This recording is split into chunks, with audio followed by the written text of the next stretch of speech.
Au nom du Père et du Fils et du Saint-Esprit, ainsi soit-il. Les quelques jours qui précèdent la fête de l'Ascension sont liturgiquement tournés vers la prière. Nous l'avons vu particulièrement dimanche dernier. Nous le voyons par les rogations, qui sont ces 3 jours, lundi, mardi et mercredi. Nous le voyons également dans l'Évangile d'aujourd'hui, où notre Seigneur nous dit qu'il prie pour nous, il prie lui-même pour nous. Et cette prière qui est juste avant l'Ascension, qui est sur laquelle on insiste davantage au moment de l'Ascension, elle correspond aussi à certaines inquiétudes des étudiants en cette période d'examen, période de partiel, de concours, où l'on voit soudain un petit peu plus de piété dans nos écoles. Il n'est pas rare de voir des élèves qui ne sont pas des modèles de piété pendant l'année, tout d'un coup se mettre à faire des neuvaines, à se promener dans la chapelle avec un cierge allumé, à promettre des pèlerinages, et ainsi de suite. Ces prières qui sont faites pour réussir des choses un peu matérielles tout de même, ces prières sont-elles agréables à Dieu? Sont-elles bonnes? Et si oui, à quelles conditions peuvent-elles être bonnes? Et puis surtout, à quelles conditions peuvent-elles être exaucées? Nous avons entendu il y a quelque temps, dimanche dernier, notre Seigneur nous dire « Demandez et vous recevrez ». Et puis peut-être certains ont essayé « J'ai demandé et je n'ai pas reçu ». Alors que se passe-t-il? Notre Seigneur ferait-il des promesses fausses? Pourquoi n'ai-je pas obtenu ce que j'ai demandé? Il faut pour cela commencer par comprendre ce que c'est que la prière. La prière de demande n'est pas uniquement la prière. La prière, c'est d'abord parler à Dieu. C'est une élévation de l'âme pour parler à Dieu. Or, puisque notre Seigneur nous a dit qu'il fallait être des petits-enfants pour rentrer au ciel, regardons ce que font les petits-enfants avec leurs parents. Ils leur parlent, mais pas uniquement pour demander, ils leur parlent pour d'autres choses. Nous comprenons bien que la prière, elle aussi, n'est pas uniquement pour demander, mais pour aussi d'autres choses. Tout d'abord, adorer. La prière, c'est d'abord parler à Dieu pour reconnaître devant Dieu que nous ne sommes rien et que lui est tout. Nous l'avons entendu dans l'Évangile à l'instant. La vie éternelle, c'est de connaître le bon Dieu. C'est cela, la vie éternelle, c'est de connaître le bon Dieu. Et comment pourrions-nous le connaître si nous ne commençons pas à le connaître ici-bas, à la mesure, bien sûr, de nos capacités? Donc, adorer le bon Dieu, c'est connaître le bon Dieu, reconnaître qu'il est Dieu et reconnaître que nous dépendons du bon Dieu. C'est pourquoi nous prions facilement à genoux. Pas toujours, mais nous prions à genoux. La meilleure position pour prier, c'est à genoux, parce que c'est une marque de l'adoration. Nous ne nous contentons pas d'adorer notre Seigneur, mais aussi nous le remercions. C'est la deuxième fin, le deuxième but de la prière. Nous ne nous contentons pas d'adorer, mais nous remercions pour les grâces qu'il nous a données. Car nous devons tout, puisque nous ne nous sommes pas faits nous-mêmes, nous devons tout d'un autre, et qui en définitive vient de Dieu. Donc tous les dons que nous avons, dans l'ordre naturel et dans l'ordre surnaturel, nous viennent de Dieu. Et il faut penser à remercier le bon Dieu. Combien pensent à remercier le bon Dieu? De toutes les grâces qui nous sont agréables, mais aussi les croix, qui sont aussi des grâces qui nous permettent de nous élever vers le bon Dieu. Il ne faut pas oublier aussi de prier pour demander pardon, car si nous recevons des bienfaits du bon Dieu, eh bien malheureusement, nous l'offensons par le péché. Eh bien, demander pardon au bon Dieu, c'est aussi une prière. Et en 4e position arrive la prière de demande. Nous allons demander des choses au bon Dieu. En 4e position, parce que ce qui nous attache le plus, ce qui est le plus important pour nous, c'est le ciel. Ce que nous voulons, c'est sauver notre âme. Nous voulons le ciel. Il y en a certains qui sont comme attachés à la terre et ne pensent qu'aux choses de la terre. Et puis, de temps en temps, ils vont se détacher des choses de la terre pour penser à Dieu, et puis bien vite revenir aux choses de la terre, comme si ces choses de la terre étaient importantes. Pas du tout, c'est l'inverse qui est vrai. Nous devrions être attachés aux choses du ciel, parce que c'est le plus important, et puis nous en détacher pour faire ce qui est nécessaire pour vivre. Voilà ce qu'est l'esprit chrétien, c'est de revenir vers le bon Dieu dès que possible. Voilà l'esprit chrétien. Et lorsque nous comprenons cela, nous comprenons ce que c'est que la prière. Nous allons prier, pourquoi? Parce que nous comprenons que la vie est pleine de dangers, pleine d'écueils. La vie, elle n'est pas facile, la vie chrétienne. Et il est impossible d'éviter tous ces écueils, d'éviter tous ces dangers sans un secours continuel de Dieu. Nous le savons par le catéchisme, par la doctrine chrétienne. Nous avons besoin de la grâce du bon Dieu pour faire notre salut éternel. Nous ne pouvons pas nous sauver par nous-mêmes. Nous avons besoin de la grâce du bon Dieu. Et cette grâce du bon Dieu, elle est obtenue par la prière et par les sacrements. Donc il nous faut prier pour demander, mais d'abord demander quoi? Le salut éternel. Et si nous demandons d'autres choses, donc des choses plus matérielles, ce doit être toujours en vue du salut éternel. Et c'est la raison pour laquelle il arrive que nos prières ne soient pas exaucées. Pensez-vous par exemple que, en arrivant à Bethléem, la Sainte Vierge Marie et Saint Joseph n'aient pas prié le bon Dieu pour quelque chose de matériel. En arrivant à Bethléem, ils ont prié. Et qu'est-ce qu'ils ont demandé?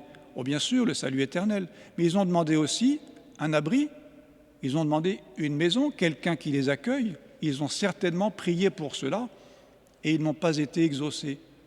Alors est-ce qu'ils priaient mal? Est-ce qu'ils n'étaient pas assez saints? Ils n'ont pas été exaucés, ils n'ont pas eu d'abri comme ils le pensaient, ils ont eu autre chose. Eh bien, la Providence avait prévu autre chose pour la plus grande gloire de Dieu et aussi pour manifester leur vertu. Donc, cette prière qu'ils ont faite, certainement, de trouver quelqu'un pour les accueillir, elle n'a pas été exaucée. Notre Seigneur Jésus-Christ lui-même, à Gethsémani, il a prié pour que ce calice s'éloigne de lui. Ce calice, c'était sa passion. Comme il entrevoyait toutes les souffrances qu'il allait endurer, il a demandé à ce que cela ne se fasse pas. Eh bien, on voit dans sa prière, si cela est possible, si telle est votre volonté, que votre volonté soit faite, que ce calice passe loin de moi. Donc, l'objet principal de notre prière, c'est le salut éternel, et l'objet secondaire, ce sont les moyens qui nous permettront de parvenir à ce salut éternel de façon plus efficace. Et c'est pourquoi saint Thomas nous dit que nous pouvons demander au bon Dieu des biens temporels, mais pas en mettant en eux leur fin.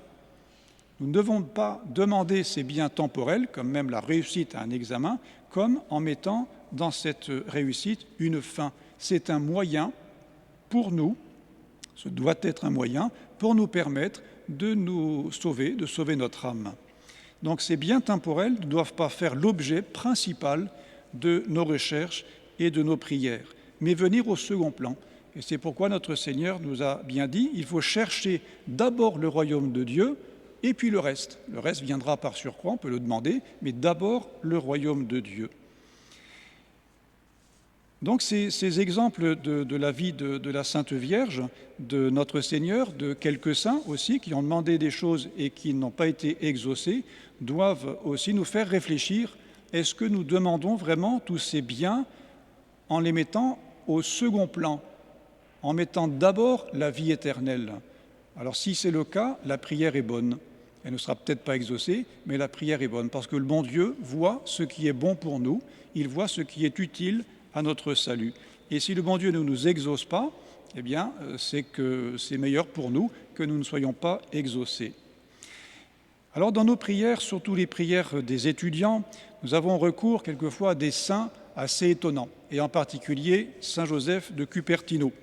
C'est celui qui est sans doute le plus prié, peut-être avec Saint Rita dans certains cas, pour demander à Saint Joseph de Cupertino la grâce qu'il a lui-même obtenue. Mais il faut bien comprendre ce que Saint Joseph de Cupertino a eu comme grâce. C'était déjà un saint. c'était quelqu'un qui est rentré chez les franciscains capucins. Il voulait donc devenir saint. Et puis, il pensait que d'être prêtre, ce serait mieux pour lui, ce serait pour une plus grande gloire de Dieu. Alors il a commencé, comme vous le savez, des études, mais comme il savait à peine lire et écrire, il était bien ennuyé pour passer les examens.